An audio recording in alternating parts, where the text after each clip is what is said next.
আসসালামু আলাইকুম সুপ্রিয় দর্শক, দেশ দর্পণ সংবাদে আপনাদের স্বাগতম। প্রথমে সংবাদ শিরোনাম। কুমিল্লার মেঘনায় পতিত জমির দখল নিয়ে স্থানীয় আওয়ামী লীগ ও বিএনপি নেতার মধ্যে সংঘর্ষের ঘটনা ঘটেছে।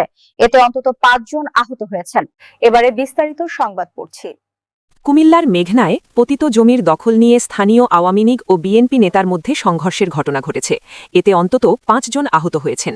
সোমবার ১৫ ডিসেম্বর বেলা ১১টার দিকে উপজেলার রাধানগর গ্রামে এ ঘটনা ঘটে। পুলিশ খবর পেয়ে ঘটনাস্থলে গিয়ে পরিস্থিতি নিয়ন্ত্রণে আনে। স্থানীয়রা আহতদের উদ্ধার করে মেঘনা উপজেলা স্বাস্থ্য কমপ্লেক্সে নিয়েছে। তারা হলেন জামাল মিয়া, রাতুল, তাসলিমা, শহীদ ও জসিম। এদের মধ্যে শহীদ মিয়াকে উন্নত চিকিৎসার জন্য ঢাকায় পাঠানো হয়েছে। স্থানীয় সূত্রে জানা গেছে, রাধানগর গ্রামের একটি সংখ্যালঘু পরিবার তাদের জমি জায়গা ফেলে চলে গেছে। সেই জায়গা দীর্ঘদিন ধরে পতিত অবস্থায় পড়ে থাকায় বিএনপি নেতা শহীদ মিয়ার সমর্থক জসিম মিয়া মাটি ভরাট করে ঘর নির্মাণ করতে গেলে রাধানগর ইউনিয়নের ৮ নং ওয়ার্ড সভাপতি মুসলিম মিয়া তাতে বাধা দেয় এবং জসিম মিয়ার ছেলে রাতুলকে মারধর করে গুরুতর আহত করে।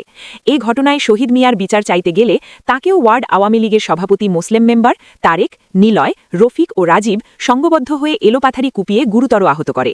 খবর পেয়ে বিএনপি নেতা শহীদ মিয়ার লোকজন দৌড়ে ঘটনাস্থলে এলে উভয়ের মধ্যে ধাওয়া পাল্টা ধাওয়ার ঘটনা ঘটে।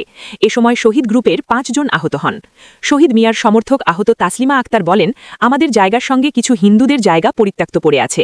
ওই জায়গা ভরাট করে আমার দেওর একটি ঘর তুলতে গেলে আওয়ামী লীগ নেতা মুসলিম বাধা দেয় এবং আমার দেওরের ছেলে রাতুলকে মারধর করে গুরুতর আহত করে। এ ঘটনায় আমার স্বামী বিচার চাইতে গেলে তাকেও কুপিয়ে গুরুতর আহত করে। মেঘনা থানার ওসি শহীদুল ইসলাম বলেন, মারামারির খবরে তাৎক্ষণিক ঘটনাস্থলে পুলিশ পাঠিয়েছি। আইন শৃঙ্খলা পরিস্থিতি এখন স্বাভাবিক। শুনেছি কয়েকজন আহত হয়েছে। অভিযোগ পেলে আইনগত ব্যবস্থা নেব।